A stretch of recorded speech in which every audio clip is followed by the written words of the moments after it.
palavra de Deus nos mostra nos originais, sabia que já chegara ao fim o tempo, pedras vivas. Nós não somos tijolos, todos iguais. E muitas vezes as pessoas interpretam essa passagem de uma maneira muito errada. O nosso espírito que está morto precisa nascer de novo.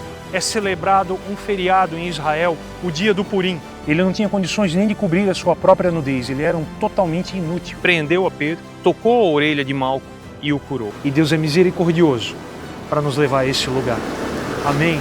Éden não era o paraíso por ser um jardim criado antes do homem para o homem. Éden era o paraíso por causa da presença daquele que habitava nele e vinha ter com o homem todos os dias. E essa presença que foi perdida do paraíso foi reconquistada por Jesus na cruz para mim e para você. Essa comunhão. Eu li uma frase recentemente de que somente um filho tem intimidade para entrar às 3 horas da manhã, acordar o pai ou a mãe para reclamar de alguma coisa que não está certo na vida dele. A cama está desconfortável, ele está com coceira, com sono, ou vi um bicho, ou vi um fantasma, qualquer coisa. Nós temos esse tipo de acesso. Deus, nós temos.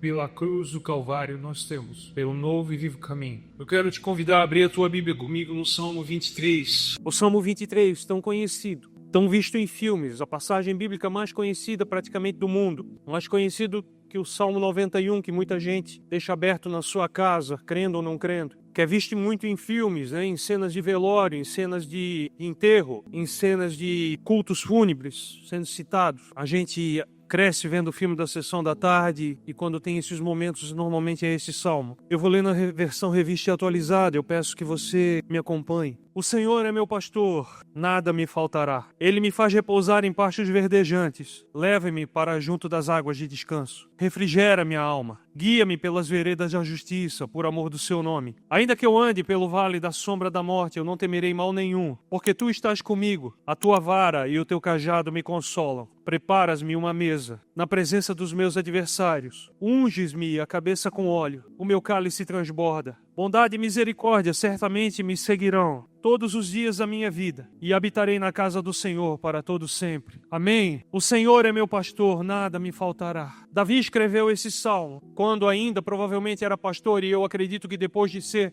ungido rei, embora teve que esperar algumas décadas, ainda muitos anos, a assumir o trono. Ele foi ungido na casa de seu pai, mas depois ele teve 3 unções reais. 3 momentos ele foi ungido rei, reconhecido como rei, até assumir definitivamente o reinado, o domínio e a autoridade sobre todo Israel. Aqui eu creio ele revivendo os momentos de simplicidade, de intimidade com Deus, na simplicidade, não no palácio, não tendo um monte de súditos, não tendo um monte de gente. A Bíblia diz em uma passagem que eu acho tremenda, um dia eu vou pregar sobre isso, que teve um momento que ele estava no campo de batalha e ele suspirou e ele disse: quem me dera de beber na fonte que está em Belém. E os guardas, os valentes dele ouviram aquilo, romperam no meio da noite. 3 valentes dele, ouvindo o suspiro do rei, romperam no meio do arraial dos filisteus, ou seja, do exército inimigo, foram lá e trouxeram aquela água que Davi queria beber para ele, e Davi não bebeu. Isso aqui tem preço de sangue, foi com risco de vida, e ele entornou como libação. Libação é oferta de líquido. Ele entornou ao Senhor, ele derramou ao chão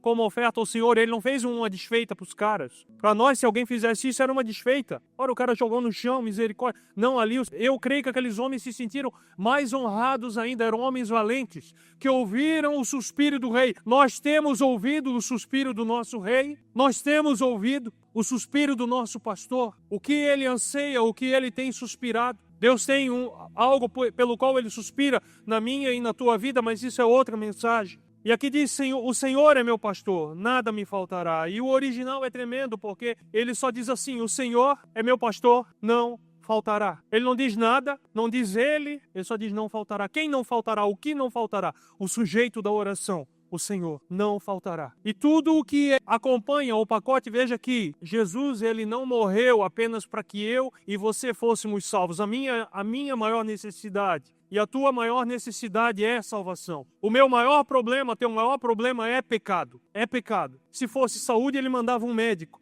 Embora Jesus curou muita gente, é o médico dos médicos. Se fosse economia, ele mandava um economista. Se fosse dinheiro, embora ele tenha mandado Pedro pescar e tirado dinheiro do ventre de um peixe, multiplicado pães e peixes, embora ele tenha feito tudo isso, nosso maior problema é pecado, não é economia, não é guerra, não é saúde. Nosso maior problema é pecado e ele mandou o Salvador. Mas junto com isso, há um pacote muito amplo e completo que acompanha a minha e a tua vida a partir do momento que eu e você nos entregamos para Deus. Deus deseja a totalidade do homem. Teve um homem que foi condenado pelos nazistas, expulso do partido nazista, Conde von Wondtke, tem a história dele. E ele foi fuzilado pelos nazistas porque ele era crente, ele era cristão, e eles falaram para ele assim, no julgamento: a única coisa que existe em comum entre o nacionalsocialismo, que é o nazismo, e o cristianismo é que ambos exigem a totalidade do homem. Aqueles ateus, aqueles homens ímpios nazistas, falaram uma coisa que muito crente não entendeu ainda, que o cristianismo exige a totalidade do ser humano. Cada área da minha e da tua vida. Eu estava ali orando, quebrantado na presença de Deus,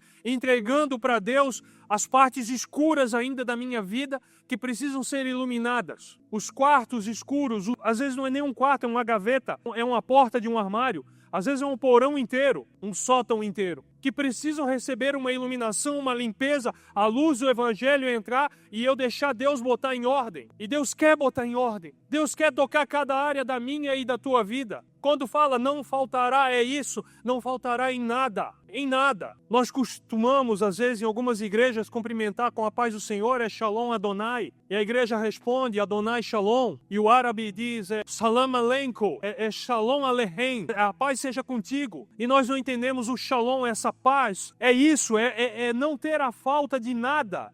Quando José recebeu, ainda lá barbeado, que os irmãos não reconheceram ele como governador do Egito, os irmãos vieram para comprar trigo com ele, comprar cereal, e eles não reconheceram que diante deles o governador era o irmão que eles traíram e venderam. Quando ele pergunta assim, vai bem o vosso pai?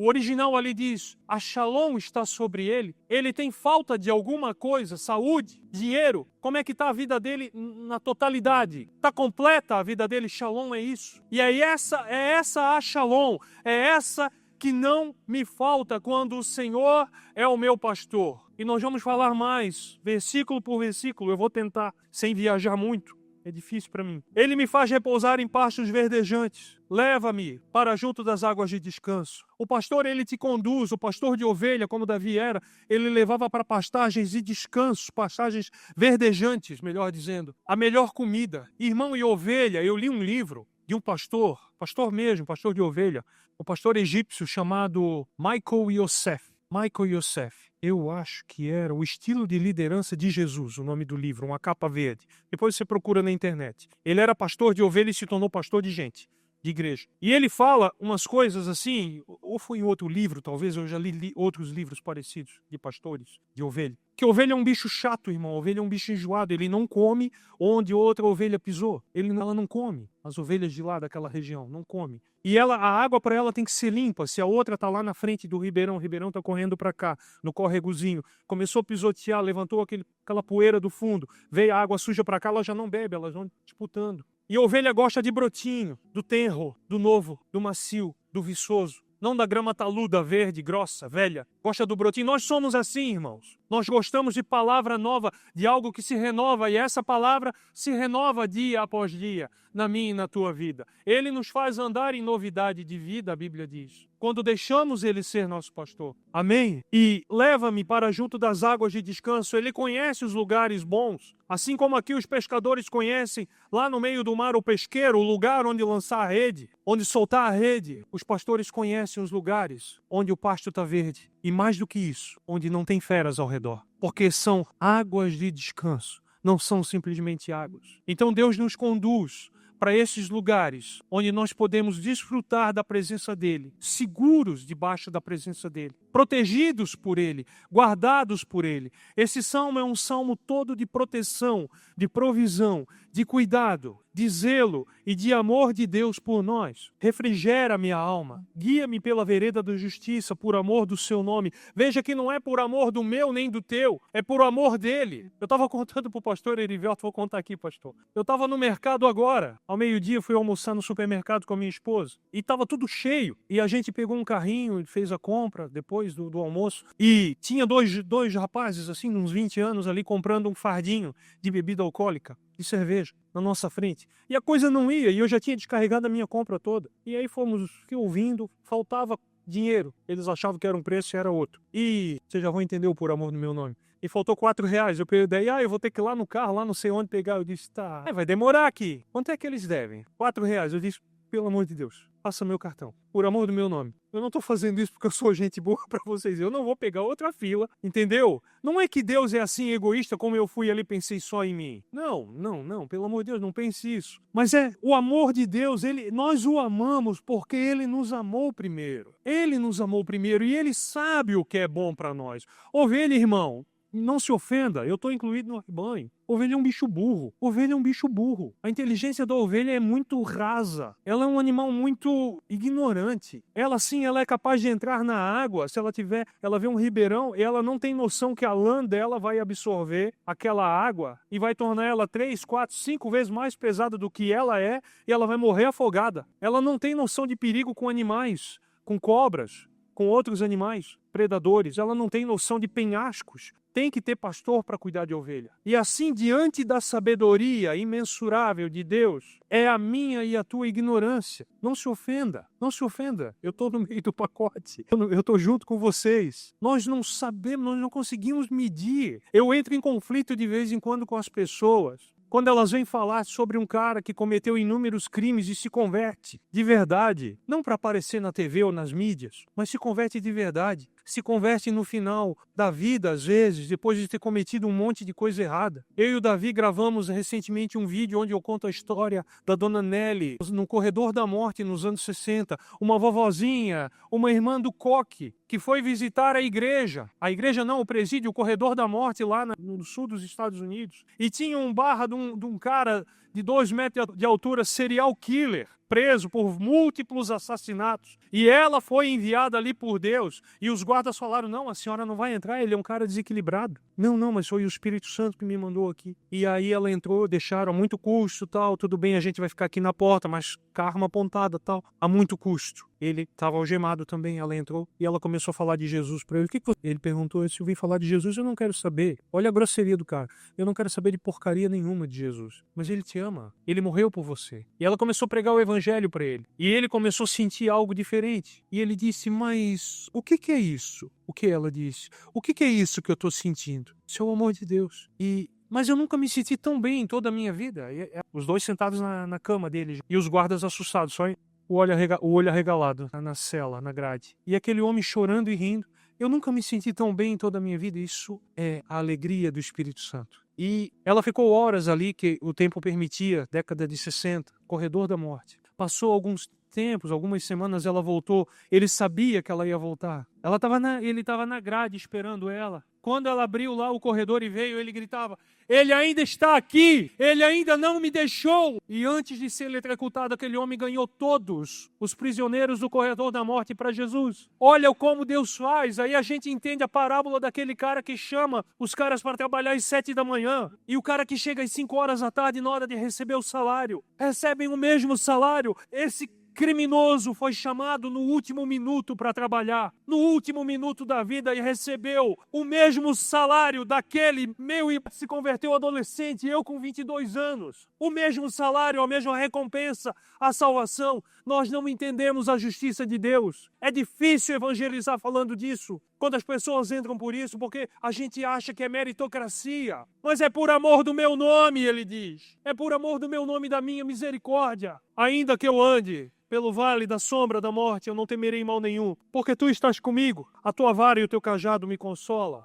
Por isso que esse salmo é tão usado em velório, em culto fúnebre. Eu estava lendo a enciclopédia do Russell Champlin, versículo por versículo, do Antigo Testamento. É um tesouro aquilo, eu herdei, eu ganhei, uma bênção. E ele fala de um parente dele que não conheceu o sogro nem a sogra. E eles eram missionários na Zâmbia, um país, eu acho que nem existe mais, a Zâmbia. Não existe, mudou de nome, né? Mas na época era a Zâmbia. O Brasil jogou contra a Zâmbia nas antigas. Brasil e Zâmbia, Copa do Mundo. Eu me lembro desse jogo. Ganhou. E ninguém queria aceitar Jesus, aquelas tribos, aqueles povos ali daquela terra, aqueles povos mais primitivos, né? Que viviam da caça, da coleta e moravam em tendas, enfim. Não queriam saber do evangelho. Mas quando a mulher, a sogra, que ele não conheceu, nem o sogro, né? Morreu, aquele pastor foi e se dirigiu até uma floresta. Cortou uma árvore muito grossa e trouxe de arrasto para a casa dele, para o vilarejo que ele morava. E ali ele começou a cavar como quem cava uma canoa para fazer um caixão, como quem cava um tronco para fazer uma canoa. E ele não conseguiu ganhar nenhuma alma em anos pregando o evangelho. Quando ele colocou o corpo da mulher ali, cobriu com a tampa, com a casca ali, com o casqueiro que a gente chama aqui, e levou para o lugar do enterro, aquele povo todo curioso ao redor ficou vendo aquele trabalho, nunca viram uma coisa daquela, acompanhou eles até de longe, ficou olhando assim o que ele estava fazendo, e depois do enterro procuraram ele e falaram: nós queremos ouvir mais sobre o seu Deus, porque nós vimos que o Deus que você serve e tem pregado para nós não é um Deus só bom para a vida, mas é um Deus bom também para a morte, depois da morte. Ele não é só um Deus que cuida de nós enquanto estamos aqui nesse mundo. Ele é um Deus que cuida da gente também no além, depois que passar esse tempo aqui nessa terra. E ele ganhou muitas almas depois que a esposa morreu. Olha o propósito, missionário. Olha o propósito de Deus, como Deus faz coisas loucas. E ainda que eu ande pelo vale da sombra da morte, eu não temerei mal nenhum, porque tu estás comigo, a tua vara e o teu cajado me consolam. Algumas pessoas pegam essa passagem, junto com as que vêm depois, alguns teólogos, isso é uma coisa meio recente, e estão jogando isso para a escatologia, falando até dessas experiências de quase morte. Quando a pessoa morre, ela se vê num túnel ou num vale de sombra e de morte. Algumas pessoas têm levado para isso como que Davi prevendo isso, dizendo assim: no final desse vale, quando o meu corpo, o meu espírito se desprender do meu corpo e eu for para a eternidade e eu passar por esse túnel, esse vale, há uma mesa preparada para mim. Algumas pessoas têm feito essas comparações, esses estudos. Mas eu quero falar aqui sobre eu não temerei mal nenhum, porque tu estás comigo, a tua vara e o teu cajado me consolam. Duas coisas aqui, vara e cajado. A vara do pastor é para corrigir, ele bate. A ovelha é diferente do cachorro. Eu sei porque eu tenho um cachorro, eu já bati muito nele, mas ele não aprende. O cachorro é outra dinâmica, não é batendo. Ele fica com medo de ti, mas ele não entende direito, tadinho. Beto conhece meu cachorro, tá cego, tadinho. É um cocker, ele é um cachorro de caça, não é um cão de pastoreio. E eu quero falar sobre cães de pastoreio, embora isso aqui não esteja presente na Bíblia. E é tremendo. A ovelha, ela aprende apanhando. Ela aprende. Há relatos de que pastores de ovelhas chegam a deslocar as patinhas, fazem uma luxação, tira da articulação e encaixa de novo, para a ovelha ficar ferida, chega a inchar, e ele carrega o filhotinho da ovelha no colo para ela sentir o cheiro, se apegar a ele. Como diz lá em Oséias, ele faz a ferida e ele mesmo sara, para que nós aprendamos a confiar nele. Ele permite a ferida para curar o nosso coração teimoso, desgarrado, que quer dar cabeçada, que quer comer, sujar a comida do outro irmão. Não deixar, isso aqui é tudo meu, eu que cheguei aqui. Ministério é meu, esse trabalho é meu. Isso aqui é meu, ninguém bota a mão. E suja a água, não, essa água é minha. Quer beber, bebe lá suja. Misericórdia, misericórdia. Mas tem disso, tem ovelha fazendo isso na igreja. E a vara, ela serve para isso, para corrigir, para bater, para disciplinar. Mas o cajado não, a gente vê, né, o bordão, fala em algumas traduções. É aquela vara que tem aquele ganchão na ponta. A gente vê as ilustrações, né, aquele gancho bem grande. É usado muito em os reis magos, né, nos teatros de Natal, eles vêm, né, com aquele negócio, né. Aquilo ali, irmão, é para enganchar aqui, ó, por debaixo da barriga, do braço, né, das paletas da ovelha e puxar ela de volta para o caminho. Trazer ela de volta para o caminho quando elas estão sendo conduzidas pelo pastor. Ou seja, é um cuidado de Deus. A tua vara e o teu cajado me consolam, cuidam de mim, me protegem, me guardam, me corrigem. A correção de Deus é para o bem. Deus não corrige, a Bíblia diz lá em Lamentações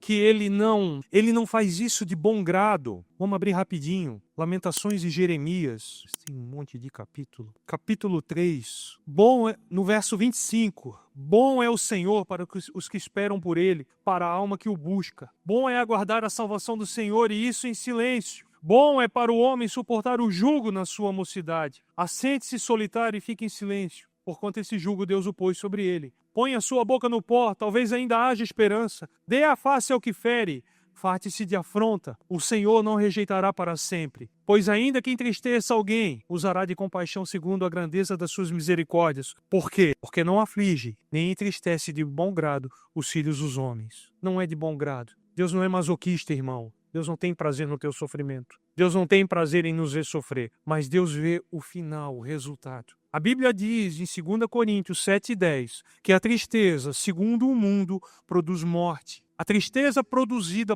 pelo mundo produz morte, separação eterna entre você, entre eu e Deus, entre nós e a realidade divina. Mas a tristeza produzida por Deus continua lá, produz arrependimento para a salvação, para a vida, mudança de mente. A tristeza, segundo Deus, produz arrependimento para a salvação, que a ninguém traz pesar, mas a tristeza do mundo produz morte. Mudança de mente é arrependimento. E nós vamos passando por esses processos, vamos sendo puxados às vezes por Deus, porque na nossa arrogância achamos que podemos ir e andar do jeito que queremos, onde queremos, e beliscar ervas daninhas, ervas tóxicas na beira do caminho enquanto Ele está tentando nos conduzir. E muitas vezes precisamos levar uma lambada da vida, porque Ele é o caminho, a verdade e a vida. Uma lambada para endireitar. Quem já apanhou do pai, hoje é proibido, né? Meu Deus, misericórdia, eu apanhava todo dia. Tá gravando?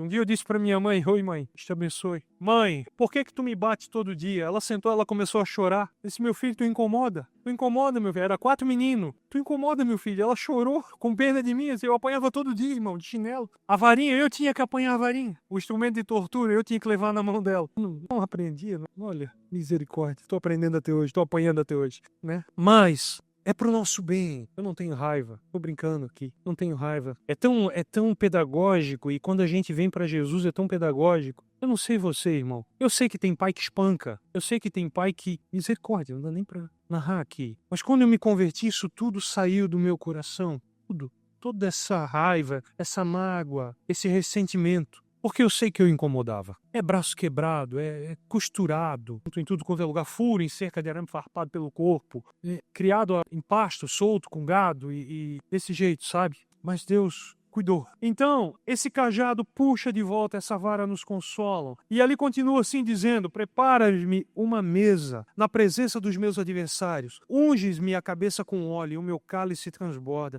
Aqui voltando a falar daquelas pessoas, daqueles teólogos que falam que aqui pode haver ou há uma revelação futura, eles fazem um cruzamento com aquela palavra do rico e de Lázaro. Porque o Lázaro vivia na mendicância, era mendigo. E o rico comia do bom e do melhor. E Lázaro comia das migalhas que sobravam.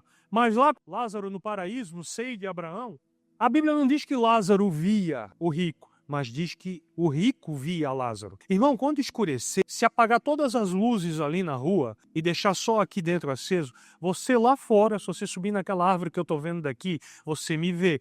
Eu não vejo você lá fora, no escuro, se não tiver luz lá fora. Quem está no escuro não vê quem está dentro na luz. Você está entendendo? Quem está nas trevas exteriores, no inferno, não vê quem está no paraíso.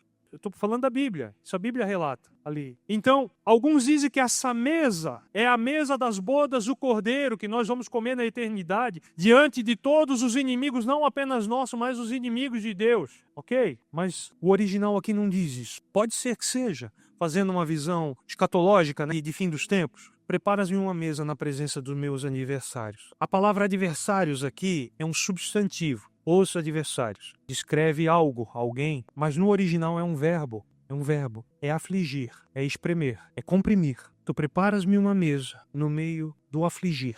Verbo no infinitivo. Os finais aí, quem lembra das aulas de português? Ar, ter e ir. No infinitivo.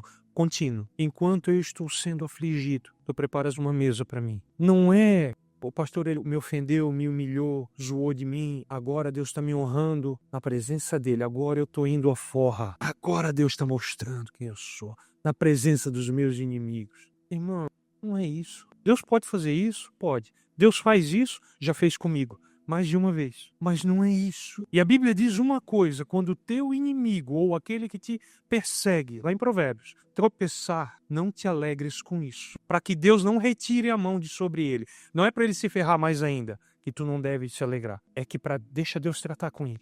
Deixa Deus tratar com ele. Não é quem te viu passar na prova e não te ajudou. Não é isso. Aqui a Bíblia diz, o Beto falou agora de Elias. Elias foi conduzido a Querite. Eu estava conversando com o pastor Elivelto. Querite significa corte. E não é simplesmente cortar, é cortar para caber. É cortar para ficar do tamanho certo, para um propósito. Querite significa isso. E Elias foi levado a um lugar para ser cortado por Deus. Tratado. Ali começou um tratamento de Deus na vida dele. Ele começou a ser lapidado. E ali, uma mesa no deserto. O Salmo 78, ele é repleto de advertências a respeito da nação de Israel quando saiu do Egito e veio para a terra prometida, de Deus preparando mesas no deserto para eles, e eles murmurando e reclamando, não reconhecendo isso, olhando apenas para as tempestades e com os olhos totalmente fechados para os banquetes que o Senhor prepara para mim e para você nos momentos de aflição. Deus prepara banquetes para mim e para ti, momentos de refrigério, refrigera a minha alma, guia-me pela vereda da justiça. Irmão, se ele tirar a mão, tu morre. Eu me lembro quando eu me converti, no primeiro amor eu estava. No primeiro amor. Eu procurei emprego em tudo quanto é lugar e todas as portas se fecharam. Isso foi em 1998. Todo lugar que eu ia tinha uns 8 lugares, pelo menos, que eu me lembre. Desses 8, uns 3 falaram assim, a vaga é tua. Você é o candidato mais forte. Ah, não deu. Teve um parente aqui que precisou. Ah, a vaga agora deu outro. Pelo menos 3 lugares isso. Não deu. E os outros não deram nada mesmo. Onde é que foi abrir o lugar para eu trabalhar? Na igreja. Meio período. Ganhando meio salário. Eu disse, para aprender a limpar o chão, a limpar o banheiro, a cuidar da biblioteca. Aí veio tudo, irmão. Foi um intensivo, 1 ano. Aí vinha gente endemoniada, eu não tinha ninguém, eu tinha expulsado o demônio. Aí eu comecei a jejuar, eu aprendi a jejuar. E Deus é tão bom, irmão, que eu estava fazendo estudos da Bíblia e vinham uns malucos de uns cantos bater papo e discutir Bíblia. E era exatamente aquilo que eu estava estudando. Deus trazia ali, ó, na veia, e eu estava na ponta da língua. Deus era tão bom, preparava. É que nem ele preparou o jardim antes de botar o homem. Ele me preparava antes de trazer a encrenca. E vinha encrenca, irmão. Vinha gente...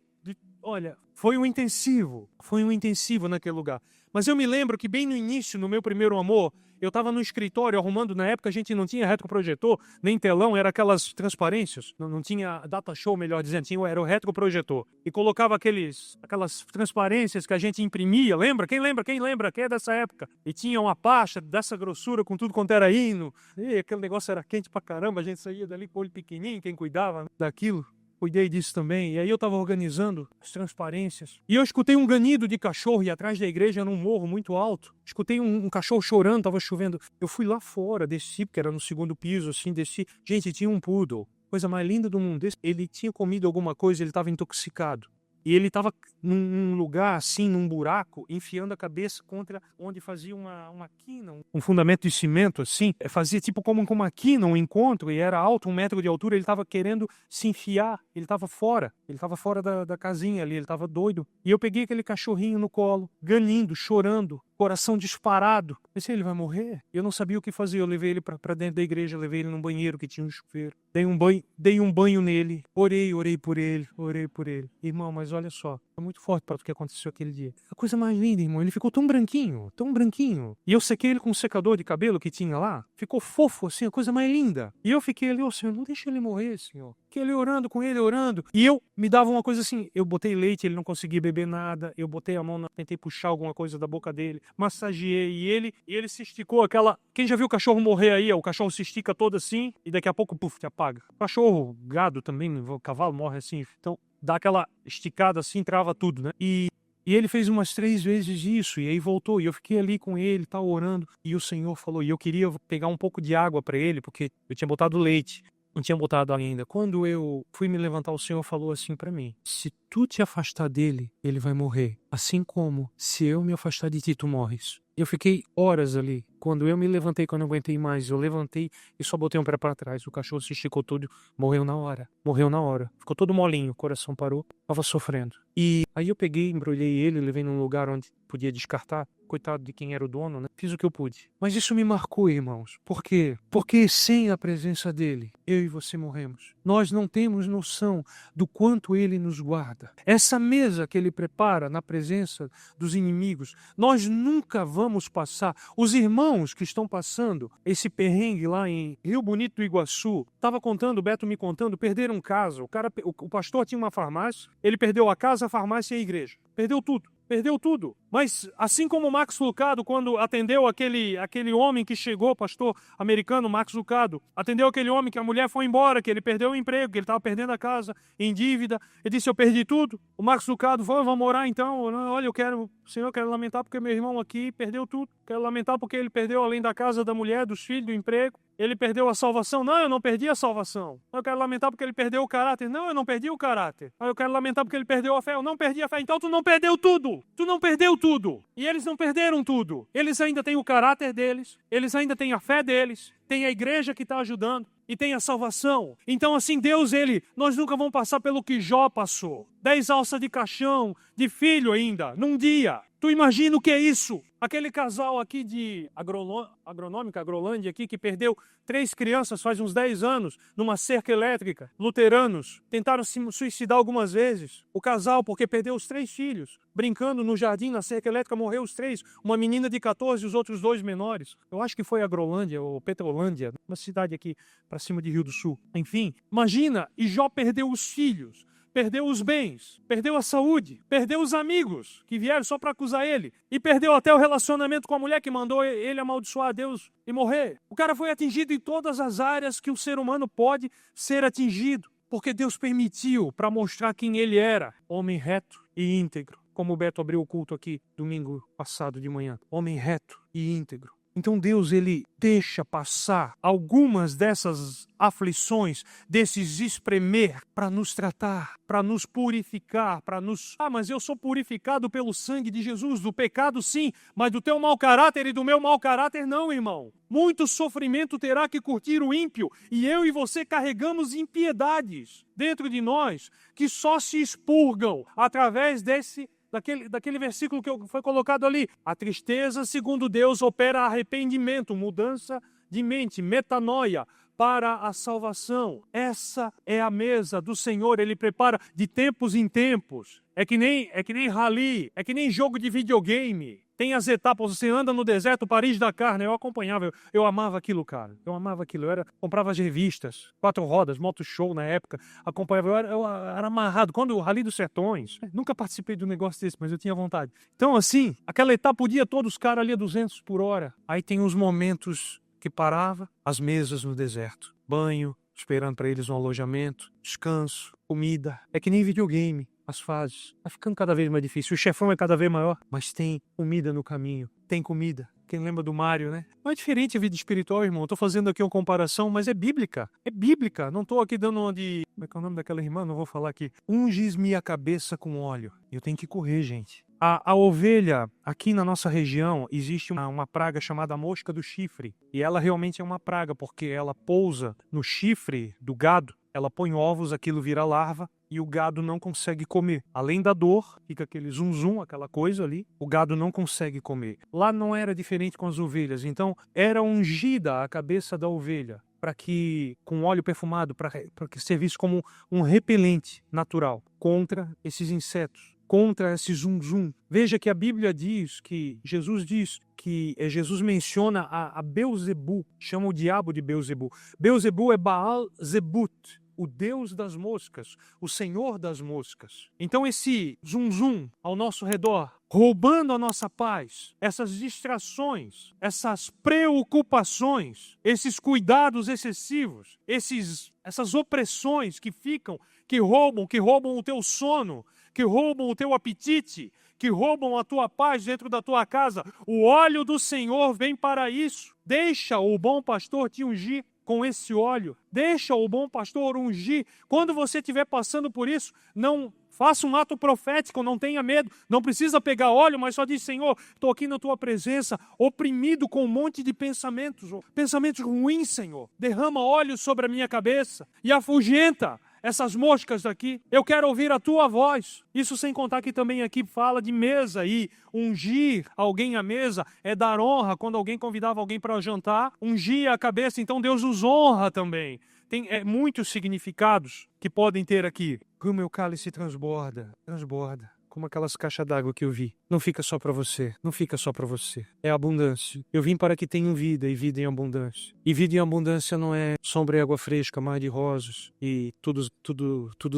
tudo bem, não. Vida em abundância é a vida com seus percalços. É a vida com toda a sua plenitude. Bondade e misericórdia certamente me seguirão todos os dias da minha vida. E habitarei na casa do Senhor para todo sempre. Eu estava lendo um sermão de um pastor, Champlin cita, mas não cita o nome. Um pastor europeu da Idade Média, que achava muito estranho em Israel não se usarem cães como pastores, porque na Europa se usava o Border Collie e outras raças, né? O pastor alemão, raças inteligentes. Quem já viu esses cachorros em ação? Normalmente são dois. Um vai à frente mostrando o caminho e o outro vai cercando. Eles vão conduzindo o rebanho. Mas é que em Israel as raças de cães não eram cães pastores, eram outras raças. E esse pastor europeu disse assim, eu não quero ofender o evangelho, eu não quero ofender a palavra de Deus, eu não quero ofender Davi como salmista nem nada. Mas eu, como conheço o ofício de pastor aqui na Europa, eu digo para vocês que a bondade e a misericórdia são dois cães, pastores, muito sábios, que Deus usa para nos conduzir. Deus usa a bondade e a misericórdia. Elas andam juntas. Elas que não permitem eu cair na grota. Elas que não permitem eu morrer. É a bondade e a misericórdia que não permite que eu sofra dano. É pela misericórdia de Deus que eu estou aqui pregando hoje. É pela bondade de Deus que eu estou aqui e você está aí ouvindo. Essa bondade, essa misericórdia, elas nos conduzem, elas às vezes podem até rosnar para você, mas ela rosna no sentido de te proteger. E é ela também, e o cara compara lá, esse pastor compara com a vara e com o cajado. Com a vara e o cajado que guia e corrige esses dois cães fiéis, treinados, inteligentes, para te conduzir, seguindo todos os dias, certamente me seguirão, ou seja, estão do meu lado, Irmão, quando eu estava lendo sobre isso, me veio a imagem de Ló, em Sodoma, e 2 anjos foram lá, 3 vieram ter com Abraão, um era o próprio anjo do Senhor, era o Senhor, e 2 anjos foram lá, a bondade e a misericórdia foram lá, porque um tomou ele pela mão, e eu acredito que o outro foi empurrando, então a bondade te puxa. É que nem quem é cipeiro aqui, quem é da CIPA, da empresa. Não tem ninguém que trabalhou em CIPA, responsável pela prevenção de acidentes da empresa. Eu já fui. A gente no banco onde eu trabalho tem o GRUA, Grupo de Abandono de Prédio em caso de incêndio. Tem o puxa-fila, tem o monitor, tem o vistoriador, esse aí é o que pode sofrer mais, porque ele tem que ir de cômodo em cômodo vendo se ficou alguém para trás. E tem o fecha-fila, para levar todo mundo para fora quando tem um exercício de incêndio no prédio. O puxa-fila e o fecha-fila. E o vistoriador está lá em cima, olhando. Ficou um para trás, não deixa, vai lá pegar. São os anjos, tirando Ló, forçando, muitas vezes eu e você, a sair do lugar de morte, a sair do lugar de paralisia espiritual, conduzindo-nos para a vida, embora eu e você, a Bíblia diz que o justo Ló lá em Hebreus, mas nem Ló era justo, irmão. Ele foi justificado pela oração de Abraão, porque Deus não achou ninguém naquela cidade. Ló só escapou por causa da intercessão. Então interceda por aqueles que você sabe que ainda estão lá, para que a bondade e a misericórdia vão até eles. Puxe pela mão e empurre se for preciso. Amém? E habitarei na casa do Senhor para todo sempre. A gente, quando estuda o Antigo Testamento, eu já estou terminando, a gente vê que a revelação a respeito da vida eterna, no pós-morte, ela é gradativa. Então isso gera muita polêmica, principalmente quando a gente vai discutir, quando eu não procuro esse tipo de coisa, mas vem. Meu Deus, prepara o texto antes. Às vezes você vai discutir com gente de seitas, de outras seitas, nem dá para chamar de cristãos. Então eles vêm com algumas histórias, eu não vou falar nada aqui, não é minha função criar polêmica, mas a revelação, o entendimento da vida eterna, da eternidade pós-morte com Deus foi gradativa no Antigo Testamento, mas Davi já tinha essa noção. Quando ele diz, habitarei na casa do Senhor para todo sempre. Há um banquete eterno. E a bondade e a misericórdia nos levam até lá. E bem-aventurado aquele que participa, a Bíblia diz, põe para mim, eu acho que é Apocalipse 21 ou 22, eu não lembro, não está esse versículo. Bem-aventurado aquele que é chamado, que é convidado para participar das ceias da boda do Cordeiro. Veja que há um banquete preparado para mim e para você. Não um banquete de ir à forra contra os inimigos, de ir à forra contra os que me fizeram mal. Não, irmão. Não é assim que Deus trabalha. A Bíblia diz, presta atenção, eu já vou encerrar. A Bíblia diz, isso já aconteceu comigo também. Da mesma maneira como eu vivi esse negócio de Deus me honrar, embora não seja isso que diga a palavra aqui, o texto aqui, Deus me honrar perante pessoas que me perseguiram. A coisa mais linda que Deus fez não foi isso. A coisa mais linda que Deus fez, quando os caminhos de um homem são agradáveis a Deus, Ele faz com que até os seus inimigos tenham paz com Ele. Essa é a coisa mais linda que Deus faz. Aí eu entro na interpretação que o pastor Luiz gosta de ter sobre essa passagem. Uma mesa na presença dos inimigos. Ele põe você e o seu inimigo ceando junto, comendo junto. Porque quando o teu caminho é agradável a Deus, até os teus inimigos têm paz contigo. Há um processo para chegar nisso. Há um processo de metanoia. Há um processo de transformação. Não dá para fugir disso. Evangelho que prega algo diferente disso é mentira. Deus não prometeu facilidade. Deus prometeu presença. Presença. O tempo todo. Eu estou contigo. Mesa no deserto. Cuidado. Pastagem. Água. Provisão. Deus nos prometeu isso. Ele não prometeu uma jornada fácil, mas Ele nos prometeu uma chegada a um porto desejável, a um porto tranquilo, a um porto suave pela eternidade. Amém? Amém? Eu não tenho tempo para fazer apelo, mas se essa palavra falou contigo de alguma forma, de alguma maneira, curva a sua cabeça onde você está. Coloque seu coração diante de Deus, naquilo que o Espírito Santo falou contigo. E eu sei que Ele falou contigo. Eu sei que Ele falou. Falou com cada um aqui de uma maneira diferente. Alguns foi um versículo, alguns foi outro, alguns foi um comentário, alguns foi outro. O Espírito Santo e ele faz a palavra de Deus ser versátil. Ela se torna versátil porque ela vai ao encontro da tua realidade para falar contigo. E ao encontro. Mas ele também vai de encontro, ele choca às vezes com a tua realidade para que haja mudança de mente, para que haja arrependimento. E eu não sei o que aconteceu contigo, mas coloque a sua vida diante de Deus, porque o Senhor é teu pastor e Ele não te falta. Não falta. Ele não falta. Se você está disposto a se sujeitar ao senhorio dele, sujeite-se ao senhorio dele. Entregue a sua vida para ele nesse momento. Entregue os porões, entregue os sótãos, os quartos escuros da tua vida, as gavetas da bagunça, os quartos de bagunça, os armários de bagunça, as garagens abandonadas lá, os depósitos cheios de teias de aranha, de insetos, de ratos, de barata, de escuridão, de mofo, de lixo, de fezes de animais doentios. Entregue isso para Deus, deixe o Evangelho entrar nesse lugar, deixe a luz de Cristo entrar nesse lugar,